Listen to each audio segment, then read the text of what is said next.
Buenos días, mis queridos hermanos. Le ruego a nuestro Dios que nos envíe su Espíritu, que nos capacite para poder entender su verdad, su realidad, su perspectiva. Hoy vamos a tratar de entender un tema que dio y sigue dando muchos dolores de cabeza a, a todos aquellos que quieren o pretenden seguir a Cristo. Y el tema que vamos a tratar hoy está titulado Los verdaderos seguidores, lo que quiere decir que hay unos falsos seguidores, obedecen la ley de Dios. Los verdaderos seguidores obedecen la ley de Dios. Ahora, vamos a tratar de entender de qué ley habla. ¿Cuál es esa ley? ¿Verdad? Y a pesar de que estoy con una gripe tremenda, vamos a tratar de profundizar este aspecto, ¿verdad?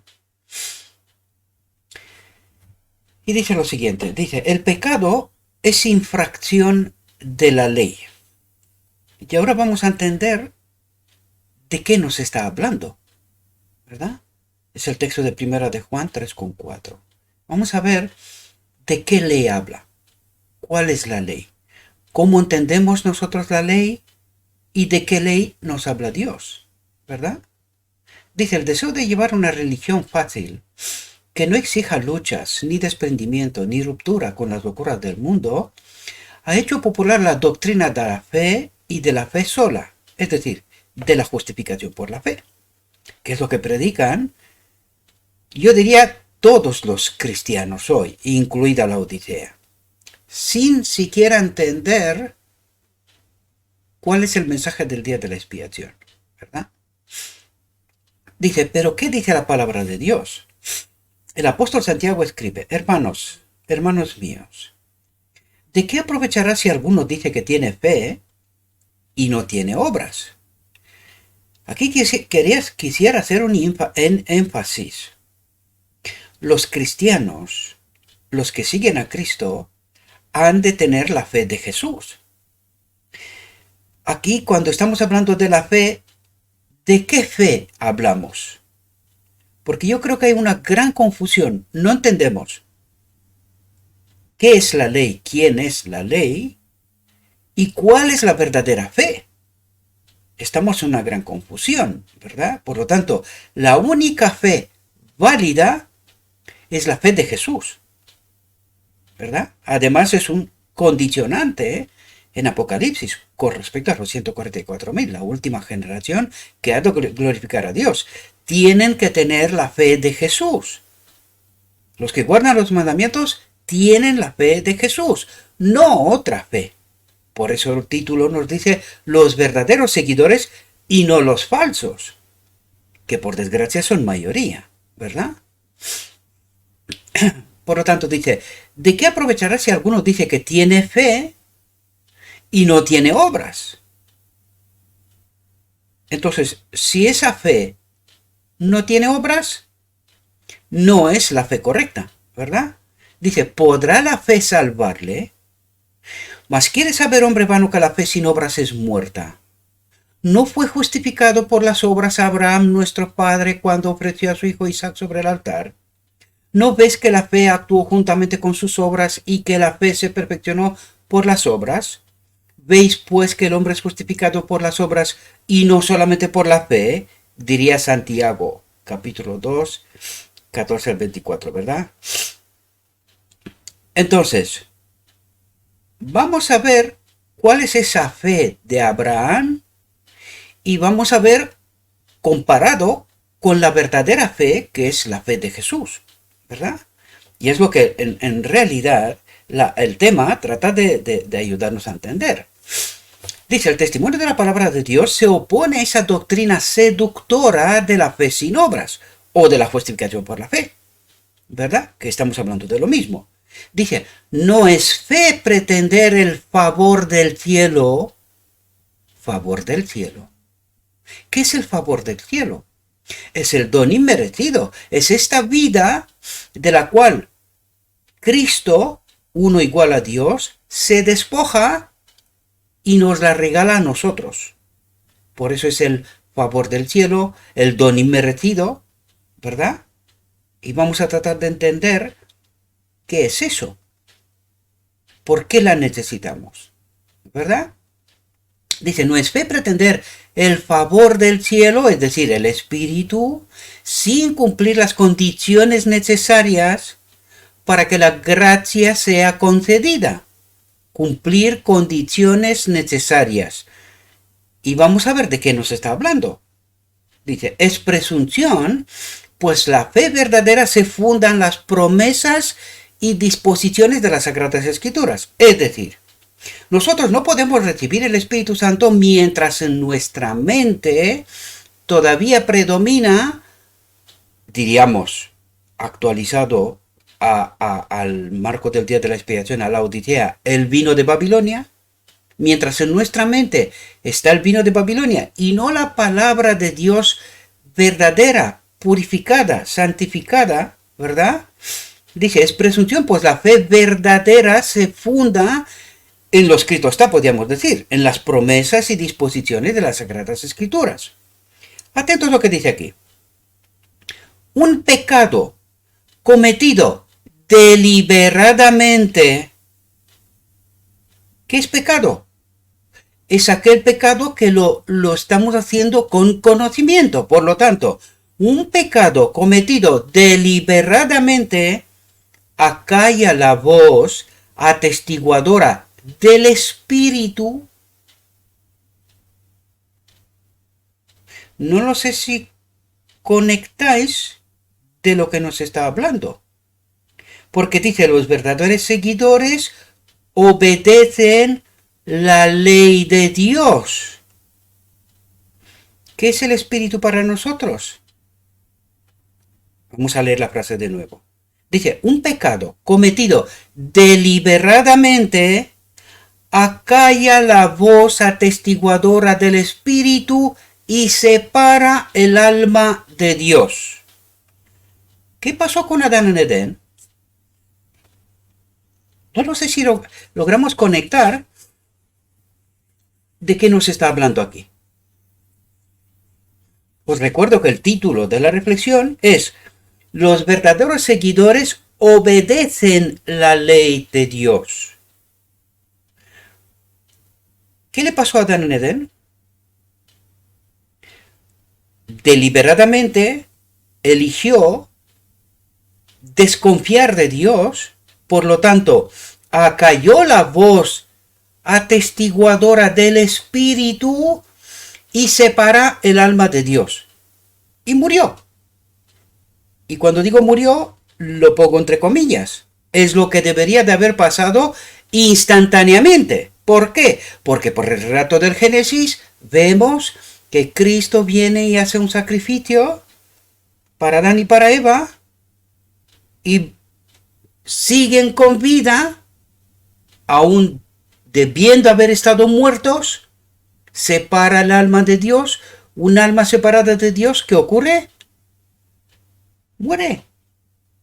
Deja de existir. Por lo tanto, Adán vivió por gracia, por fe, ¿verdad? En la promesa y en un sacrificio, ¿verdad? De un redentor, ¿verdad? Por lo tanto, ¿quién es la ley para nosotros? Acalla la voz atestiguadora del Espíritu. ¿El Espíritu es la ley de vida para nosotros?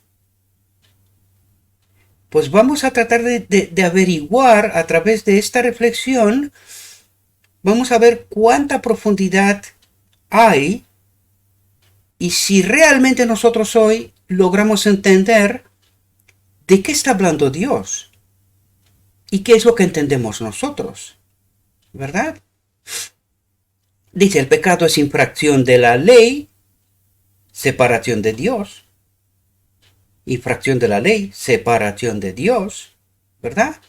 Y todo aquel que peca, o sea, infringe la ley, no le ha visto ni le ha conocido. ¿A quién? A Dios. ¿Cómo? Por el Espíritu. Es lo que tratamos de entender, ¿no? Dice, aunque San Juan habla mucho del amor en sus epístolas, no vacilan poner de manifiesto el verdadero carácter de esa clase de personas que pretenden ser santificadas y seguir transgrediendo la ley de Dios. Pretenden ser santificadas en la verdad, pero siguen transgrediendo la ley de Dios. Y aquí parece ser que hay una cierta contradicción, pero os aseguro que no. Porque todo aquel que es santificado en la verdad debe de entender lo escrito está. La verdad purificada, sin contaminación. Y eso es lo que debe de ocurrir con los 144.000. Por eso el cristianismo espera que venga Cristo, pero ¿cómo va a venir Cristo si no hay un pueblo santificado, purificado, apartado del mal, del vino de Babilonia? Ese es el gran problema que tenemos. Y por desgracia, no lo entendemos, ¿verdad? Por lo tanto, dice, el que dice yo le conozco y no guarda sus mandamientos, el tal es mentiroso y la verdad no está en él. Cuando dice yo le conozco, Juan 17:3, esta es la vida eterna, que te conozcan, que estén unidos a ti. ¿Cómo? Por el Espíritu, por la ley de vida. De eso está hablando Dios y eso es lo que necesitamos entender nosotros. Por esto el mensaje del día de la expiación es Cristo nuestra justicia. Es decir, los verdaderos seguidores obedecen la justicia de Cristo, que está en ellos. Y de eso se trata. Dice, el que dice, yo lo conozco y guardo sus mandamientos, el tal es mentiroso, la verdad, que es Cristo, no está en él. Pero el que guarda su palabra, ¿qué hace? Guarda su palabra. ¿Dónde? En su mente. En este, verdaderamente el amor de Dios se ha perfeccionado. El amor, el Espíritu de Dios se ha perfeccionado. Y es así como vamos a ser sellados. Es decir, por esa comprensión de la palabra de Dios que nos invita en el día de la expiación y más concretamente en el momento de la restauración, que es la boda del Cordero. Y en base a esa comprensión seremos sellados, ¿verdad? Dice, esta es la piedra de toque de toda profesión de fe. Esta comprensión, este entendimiento, esa palabra guardada en nuestra mente, de eso está hablando, ¿verdad? Dice, y la aserción de estar sin pecado constituye de por sí una prueba de que el que tal asevera dista mucho de ser santo. ¿Qué significa ser santo? Santificado en la verdad, ¿verdad? De eso estamos hablando. Dista mucho de ser santo alguien que dice que está sin pecado. ¿Por qué? Porque es que no ha entendido el día de la expiación, no ha entendido lo que significa la boda del Cordero, no ha entendido la verdad pura sin contaminar, ¿verdad? Dice, es porque no tiene un verdadero concepto de lo que es la pureza y santidad infinita de Dios. Y aquí nos está hablando de ¿qué? De la ley. ¿Qué ley? El Espíritu en nosotros. Esa ley de la cual Adán se separó. Esa gloria de Dios, ¿verdad? Ni de lo que deben ser los que han de armonizar con su carácter. Han de armonizar con su carácter. ¿Qué es la ley? Un reflejo del carácter de Dios. Es decir, el Espíritu de Dios en nosotros es esa ley. Porque los 10 mandamientos son un reflejo de esa ley. ¿Verdad? Dice, es porque no tiene un verdadero concepto de la pureza y perfección supremas de Jesús, ni de la maldad y el horror del pecado, por lo que el hombre puede creerse santo. ¿Y dónde nos apunta? Que no tenemos un verdadero concepto de la pureza y perfección supremas de Jesús, porque nosotros tenemos que tener esa fe que tenía Jesús. Y ahora vamos a ver cuál es esa fe que tenía Jesús. Fijaos cómo sigue el texto. Dice, fue la justicia revelada en su vida de Cristo, la justicia de Cristo, la justicia revelada en su vida, ¿de quién? De Jesús, lo que lo diferenció del mundo y provocó su odio. Y lo colgamos en la cruz, lo matamos, porque él era totalmente diferente a nosotros. No pudimos aguantarlo en medio de nosotros, ¿verdad? Por lo tanto, fue la justicia revelada en su vida, la justicia de Cristo, lo que lo diferenció del mundo y provocó su odio. A Jesús, estamos hablando de Jesús, ¿verdad? Por lo tanto dice, la justicia revelada en su vida, justicia de Cristo. ¿Cuál es esa justicia de Cristo?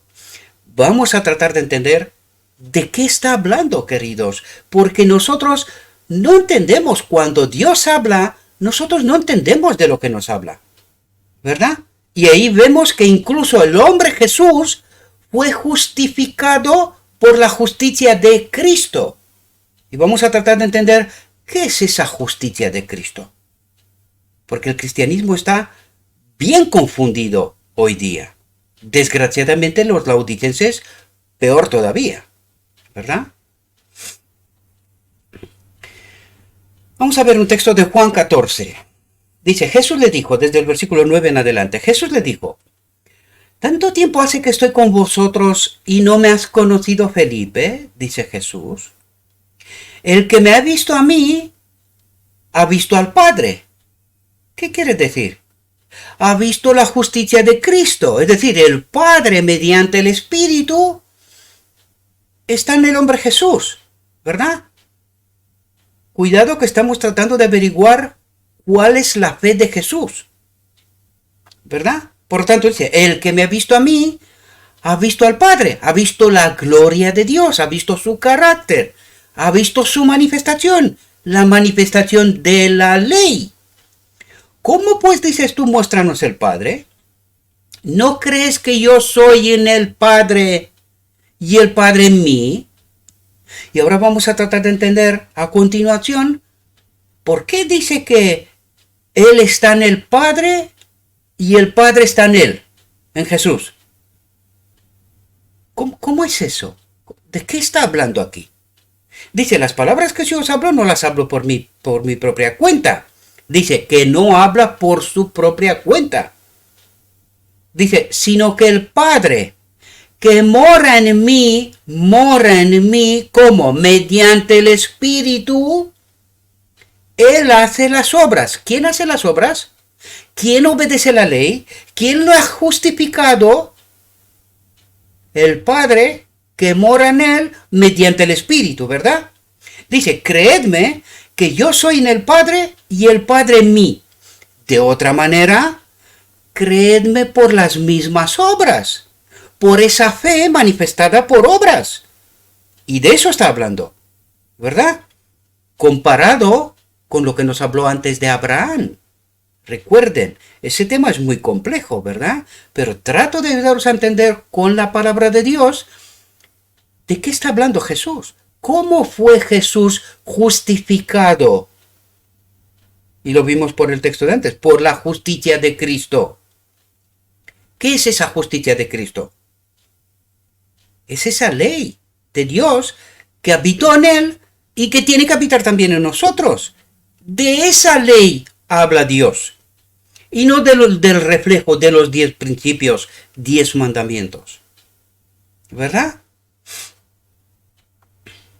Filipenses 2, bueno, puse del 7 al 11, pero es en realidad del 5 al 8. Me equivoqué, aquí tenía que haberlo cambiado. Pido disculpas, pero los versículos son correctos. Del Filipenses 2, del 5 al 8. Y dice lo siguiente. Haya pues en vosotros este sentir que hubo también en Cristo Jesús. Este sentir que hubo también en Cristo Jesús. Atentos. El cual, siendo en forma de Dios, no estimó el ser igual a Dios como cosa a que aferrarse. ¿Qué quiere decir? Que dejó de ser uno igual a Dios, ¿verdad? Dice, sino que se despojó a sí mismo. ¿Cómo que se despojó a sí mismo? ¿Qué quiere decir aquí? Que uno igual a Dios se despojó de esta naturaleza de Dios divina y, atentos a lo que dice el texto a continuación, porque no lo interpreto, es lo que está diciendo. Luego lo vamos a ver por otro texto que va a venir a continuación, ¿verdad?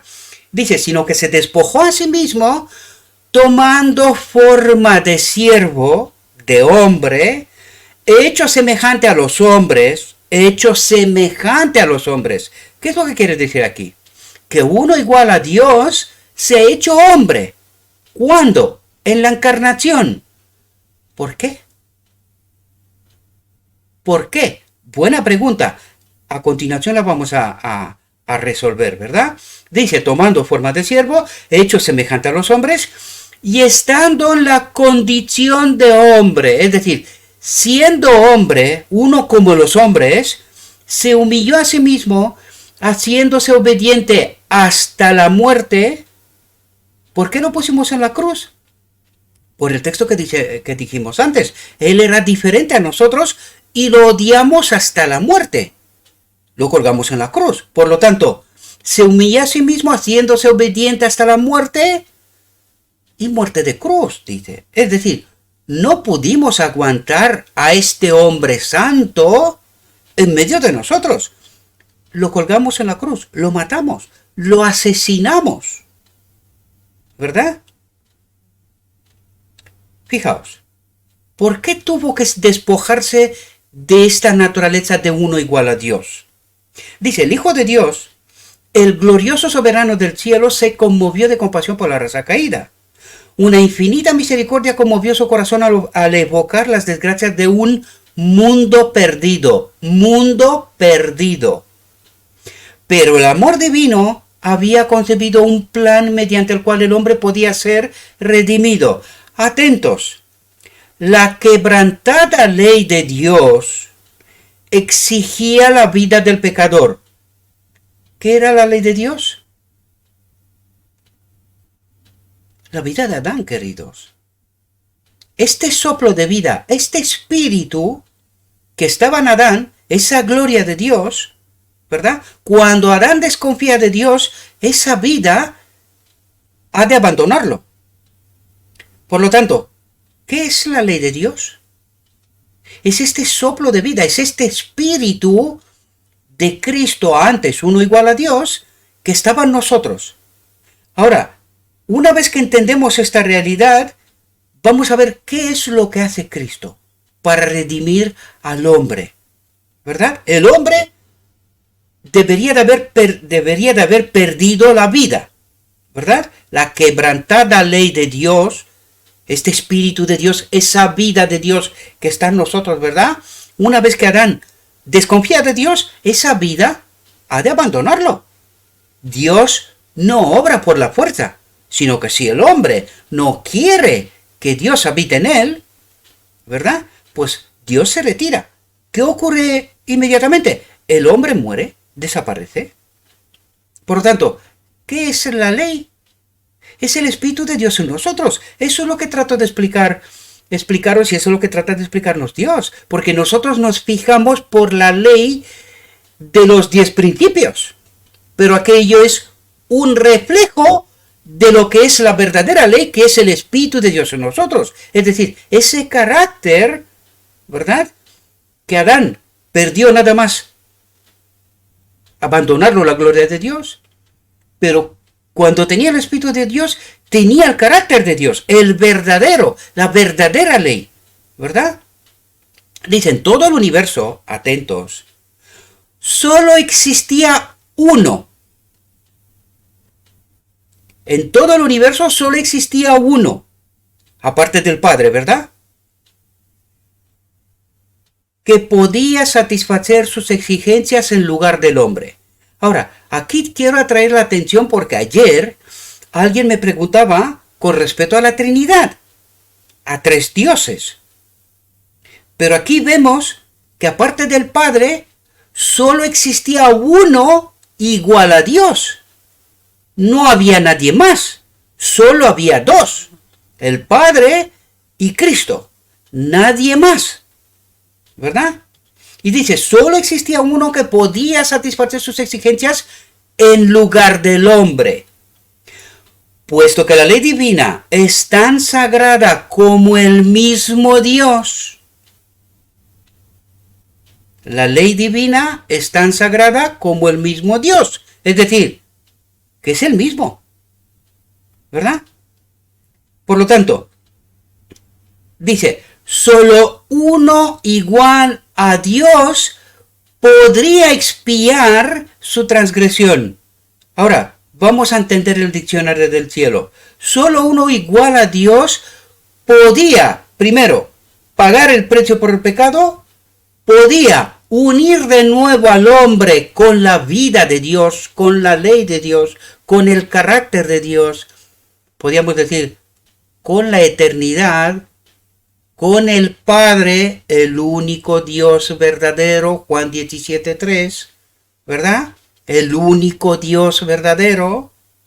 Por lo tanto, solo uno igual a Dios podía expiar su transgresión, podía volver a reconectar al hombre con Dios.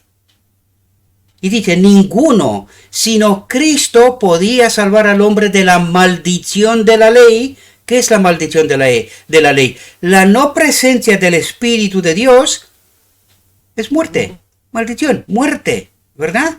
Y colocarlo otra vez en armonía con el cielo, con el Espíritu de Dios. Dice, Cristo cargaría con la culpa y la vergüenza del pecado, de esta separación de Dios. Cristo cargaría con esta culpa, ¿verdad? Que era algo tan abominable a los ojos de Dios. ¿Por qué es algo abominable a los ojos de Dios? Porque Dios es vida, no muerte. Por eso es abominable. Dios es vida, no muerte. Dice que era algo tan abominable a los ojos de Dios, atentos aquí, que iba a separar al Padre y su Hijo. Por lo tanto, ¿de qué se despoja Cristo? De esta vida de uno igual a Dios. ¿Y qué es lo que hace? Se la ofrece al hombre. Se la ofrece a humanidad, ¿verdad? Por lo tanto, dice, Cristo descendería a la profundidad de la desgracia, a este mundo perdido, para rescatar la raza caída. Entonces, ¿dónde se ha pagado el precio por esta expiación? ¿Dónde se ha pagado el precio por el pecado? En la encarnación. Eso es lo que nos está diciendo, que uno igual a Dios se ha hecho hombre y que en este hombre habitaba el Padre, la justicia de Cristo. Lo leímos antes en el texto. ¿Qué es esa justicia de Cristo? Es este espíritu del cual Cristo se despoja, se separa del Padre, ¿verdad? Y viene como hombre. Y en este hombre habitaba la justicia de Cristo, es decir, esa vida de la cual él se despoja como uno igual a Dios, luego está en él como uno igual al hombre. Y es así como él era único, es la cabeza de una nueva humanidad que trata de ayudarnos a entender cuál es la ley, cuál es nuestra mayor necesidad. Por eso el mensaje del día de la expiación es Cristo, su espíritu, es nuestra justicia. Y eso es lo que trata de decirnos el título. Los verdaderos seguidores, los que se han santificado en la verdad, los que entienden lo que es la ley y quién es la ley, obedecen la ley de Dios, el Espíritu de Cristo en su vida. Por eso son sellados y por eso reciben la aceptación del Padre en la boda del Cordero. ¿Verdad? Pues de esto se trata, mis amados. Y por eso volví a poner el texto para terminar. Dice, fue la justicia revelada en su vida de Jesús. Y pone entre corchetes, de Cristo, fue la justicia de Cristo. Esa vida de la cual se despoja la encarnación, lo que lo diferenció del mundo y provocó su odio hasta tal punto que lo matamos, lo colgamos en la cruz. Y espero, mis amados, que se pueda entender bien estas realidades. estos conceptos. ¿De qué ley nos habla Dios y qué ley entendemos nosotros? Y vamos a terminar como de costumbre. Dijo mi guía, todavía hay mucha luz que debe brillar de la ley de Dios y del Evangelio de la Justicia. Este mensaje, entendido en su verdadero carácter y proclamado en el Espíritu, crecerá hasta alcanzar una importancia tan grande como apenas soñéis y iluminará la tierra con su gloria. Les ruego a nuestro Dios, mis queridos hermanos, que nos envíe su Espíritu, que nos capacite, que podamos entender su verdad, su realidad, su perspectiva. Desgraciadamente, cada vez hay menos gente que ven estos materiales y, por lo visto, menos gente que les gustan estos materiales. Es una pena que incluso aquellos que están conmigo en el grupo no entienden que estos me gustan es una forma de promocionar estos materiales para que puedan llegar a la gente. Es una forma que no debemos de pagar publicidad para que estos materiales lleguen a la gente, porque la publicidad cuesta muchísimo. Es muy cara. Yo llevo meses que Google me manda un correo que me ofrece 400 euros gratis si yo me gasto otros 400 en publicitar esos vídeos del canal. Pero como bien sabéis, yo no dispongo de estas cantidades de dinero. Sí que estoy haciendo un trabajo de promocionar estos vídeos, pero por otros métodos, haciendo SEO, que es como se llama, tratando de posicionar esos vídeos en Google, pero no con publicidad, porque la publicidad es tremendamente cara. Yo hago mi trabajo, mis amados. Yo hago mi trabajo. No es mi trabajo recoger los frutos. Pero es una pena que cada vez menos gente ven estos materiales. Me pregunto por qué. ¿Qué es lo que está ocurriendo? ¿Y por qué no se entiende el mensaje? Le ruego a nuestro Dios que nos envíe su Espíritu y que nos capacite para poder entender esta realidad. Os invito, como siempre, que la estudiéis. En la descripción tendréis el enlace. Id en origen, estudien y traten de entender. Os deseo, mis queridos hermanos, que tengáis un próspero día en todo lo que os he dicho. Lo he dicho en nombre de Cristo Jesús. Amén.